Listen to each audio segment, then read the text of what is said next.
Good morning, gentlemen. Thank you very much indeed for being with us this morning. I should say Shane, not only CEO and founder of Vice News, but recent cover star of WSJ magazine. I think we all appreciated that. Let me start by asking you, obviously the elephant in the room is this AT&T Time Warner deal. We've got, as we know later today, Richard, your boss, Jeff Bukes, and Randall Stevenson from AT&T talking about it. But let me just start off and ask you, if I may, to give us a little preview. This is HBO is one of the prized assets of Time Warner, without any question. You've had some great success transitioning from the traditional HBO model to creating very, very, very successful original content. You've been entering into all kinds of new and interesting new digital distribution arrangements. HBO Now, you've got HBO Go.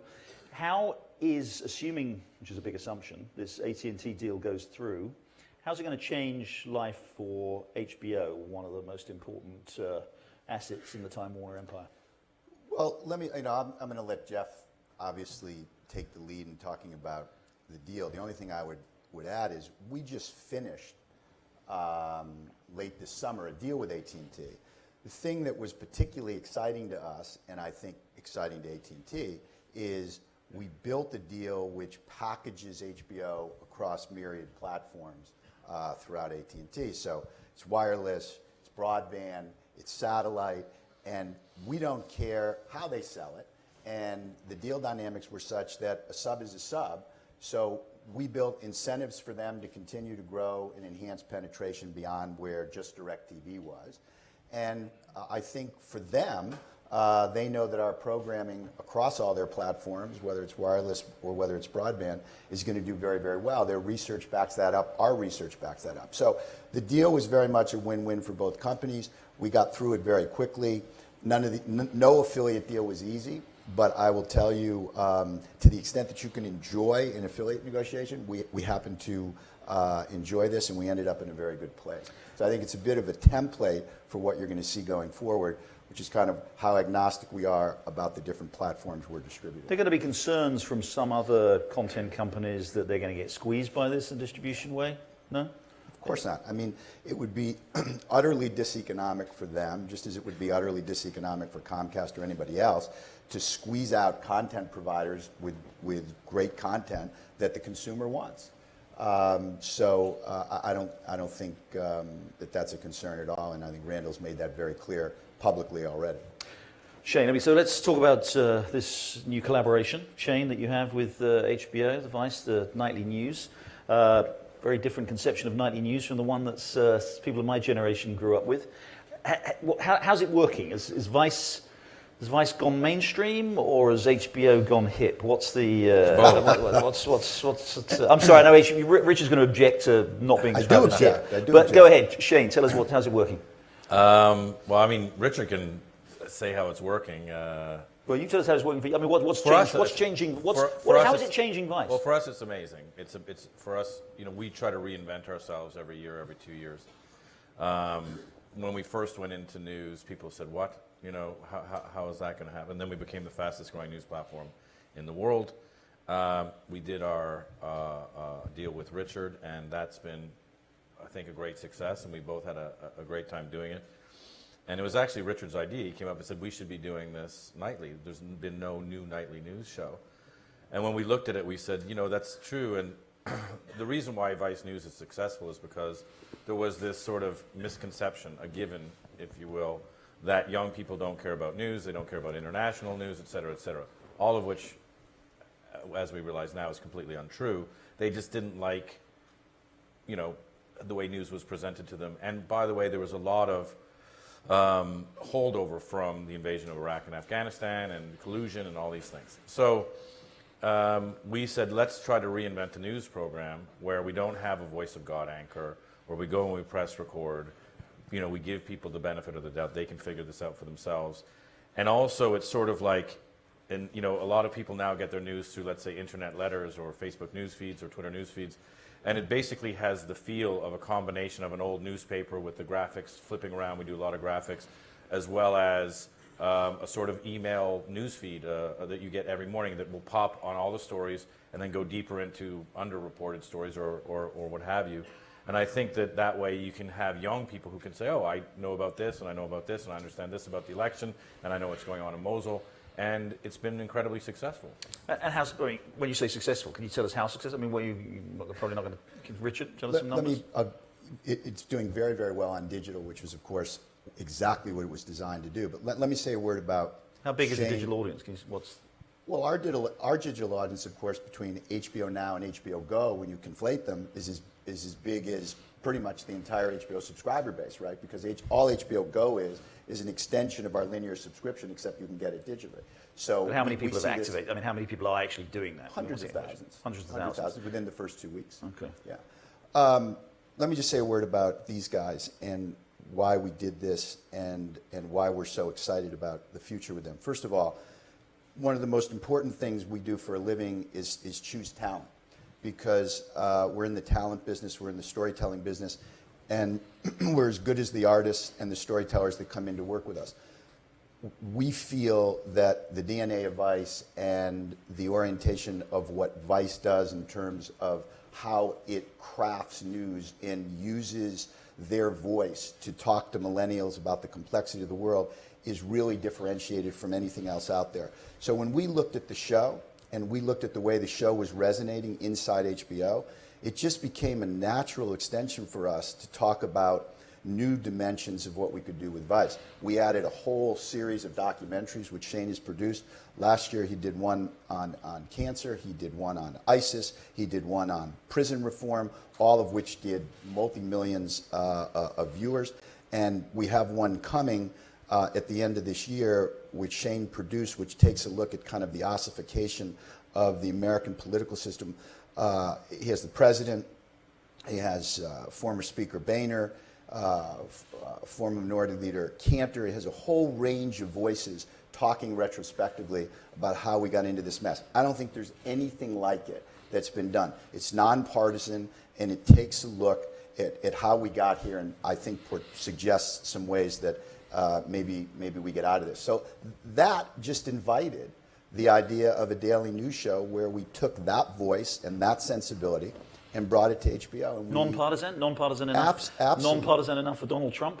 I think it's nonpartisan enough for anybody. We don't look. You worry about Donald Trump setting up a rival TV network? I don't spend a lot of time thinking about that. I spend all my time thinking about HBO's next creative ventures and how we expand our distribution. I'll take that as a yes. That's a no, actually. That's a no. Shane, your genre of journalism is not to everybody's taste. One of Richard's colleagues at Time Warner, Jeff Zucker, is not a big fan. Critical of it. He's said some fairly outspoken things. How do you respond to them? Well, I've said some outspoken things too, but I can't believe that. That's really. Look, I'll tell you one thing about news. So as we entered into the news foray, what we find interesting is we have to fight, every day to keep our sort of nonpartisan status. Because you come in and, if you say something about Palestine, the Israelis are after you. If you say something about Israel, the Palestinians are after you. It's the same thing in the States. If you say anything about Trump, then, the Trump guys are after you. If you say anything about Hillary. So everyone's trying to label you, everyone's trying to paint you with a brush. And what we realize is it's a war just to stay sort of in the center. And the more we look at it, the more we say, look, if you look at the way news is going, especially internationally, traditional media outlets are shrinking, oligarchs are taking over, high net worth individuals are taking over. All of a sudden, the news landscape is changing. And when you look at it, and you can just look at no further than America during this election, we need more news platforms. We need more centrist, sane, non-op-ed, non-comedy news platforms that give the viewer sane and rational news. And I think that if you look at that, you say there needs to be more Vice, there needs to be more CNN, there needs to be more BBC, there needs to be more High quality. Come on, news. those are not exactly models of pure, objective, independent journalism. Sure. Surely. However, I know everybody they're likes closer. to knock Fox News as the only one that's partisan, but you can look at CNN. But let's look at Fox News. That's going through a transition because it had to, quite frankly. I've had this discussion. You're going to lose a whole generation of millennials, and so when we look at it, we say, okay, we'll take the millennials. I think news is now skewing average age. I mean, Fox is 68.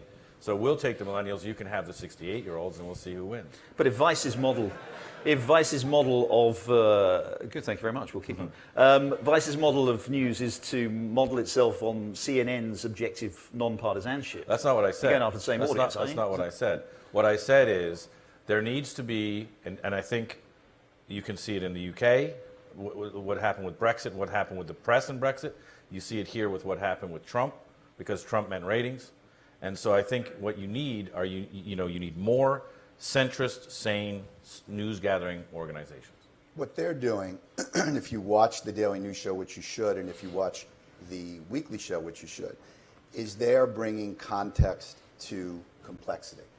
And whether Shane is talking to John Boehner about how the system broke down, whether he's going up to Glenn Beck's ranch to get Beck's view on this wild election, whether he's in Kandahar talking to a Taliban leader sitting in his tent, they're bringing very important context to enormous complexity. And I think when you look at the amount of white noise that is pouring out into the citizenry, millennials and everybody else, anybody that's taking the time, I don't care, by the way, whether it's Fox, CNN, BBC, Vice, to take seriously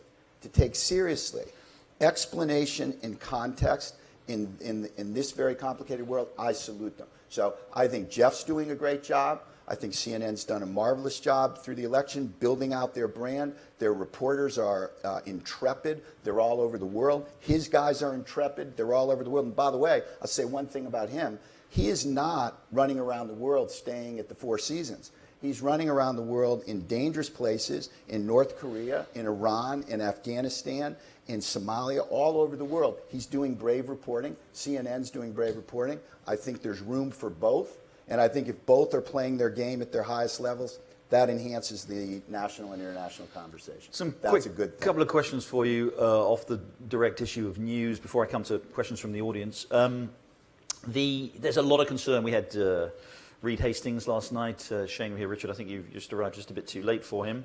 And by the way, he said Reed said his job was to produce the alchemy of turning money into joy. I'm sure you'll endorse that completely and say that's what you do. But one of the things there is concern about is that we've got this kind of phenomenon of peak TV.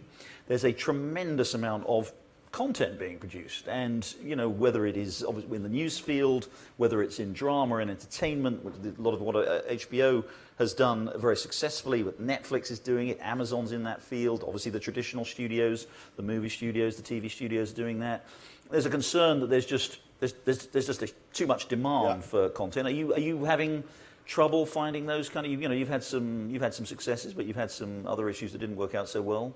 Vinyl, for example? We do occasionally have a show that doesn't work. That's true. That comes with the territory. But I think our batting average is pretty good. Look, is everybody trying to get too much from a limited talent pool? Here's what we think about. Every time we ask a question whether or not we're going to make a show, whether or not we're going to lean into a new partner, we ask ourselves a pretty simple question, which is, does it elevate the brand?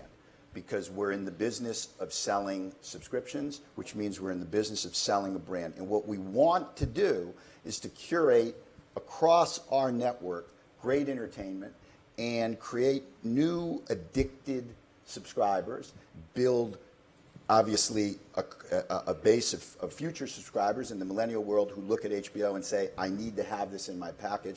I never thought it's either or. And I think our success over the past 4 years, where we've grown more than at any 4-year period in 30 years, proves that. So at a time when there's tremendous amount of quality across the television landscape, I think we're producing our best stuff. We have more high-quality programming on, more awarded programming on, more genres on than any before. So our job is not to make more better, but to make better better, and to make sure when we lean into something, we believe it is going to be resonant with some part of our audience. Everything, you asked about the numbers of Vice News. I don't really care, to be honest with you, whether, I don't sit there and wake up in the morning. I'm not running a business based on CPMs. I'm running a business based on brand. So if this is additive to our brand, which I think it is, we'll take the time to wait for it to build an audience. And I don't judge Veep, which does about 4.5 million viewers, as a weaker show than Silicon Valley, which does 7.5 million viewers. They're both terrific HBO shows, right? Just as John Oliver is a terrific HBO show and does about 5.5 million. So part of the reason for that is that you don't the brand business. You don't have to worry directly about ratings, right? I mean, Absolutely. I wanted to ask Shane about, because Shane's I'm worried about quality. Can I say one thing before, is on the news side, the fact that that's HBO's business model allows us to make news with no advertising. Right. So at a time when everyone's talking about, the de-stratification of the status quo in news, et cetera, and how are you going to do this, and et cetera, especially for our millennial audience, having no advertising and therefore, a free wheel to go after anybody, that allows us to step up on anyone else, we think. I want to ask you about advertising quickly before I come to questions from the audience. Yeah. Exactly as you say. I mean, but you do. You straddle. I mean, Richard's got the model, the business model of a subscription, the subscription model, which is a very, good, stable, long-term revenue-producing model. Many other, you've got that, but you do have advertising. You have branded content and things like that. What's the future?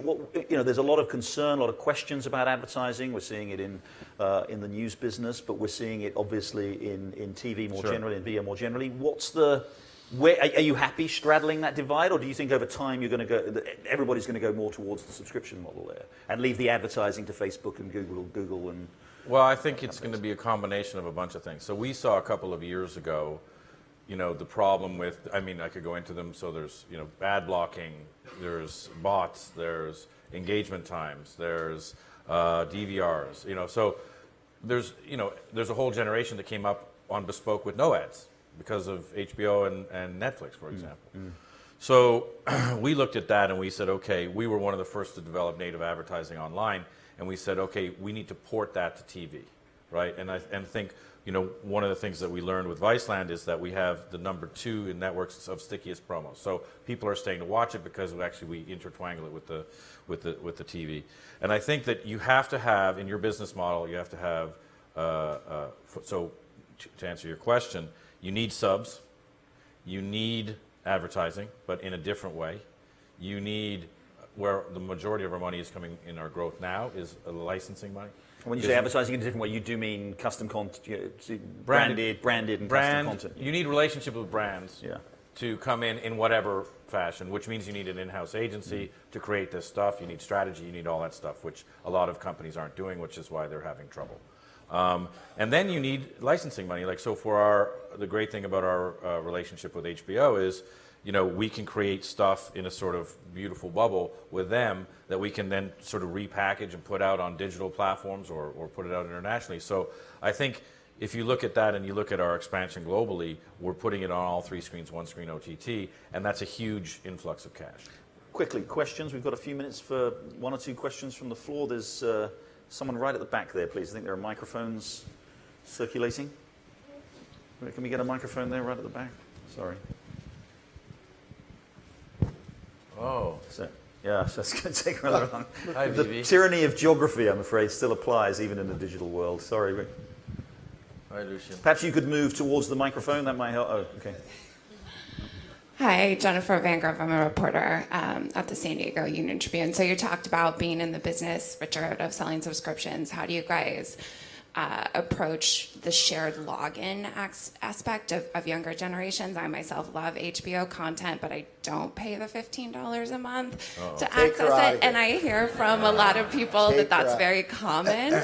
So how do you approach that? Well, obviously, we are working ferociously on the tech side to make all that easier.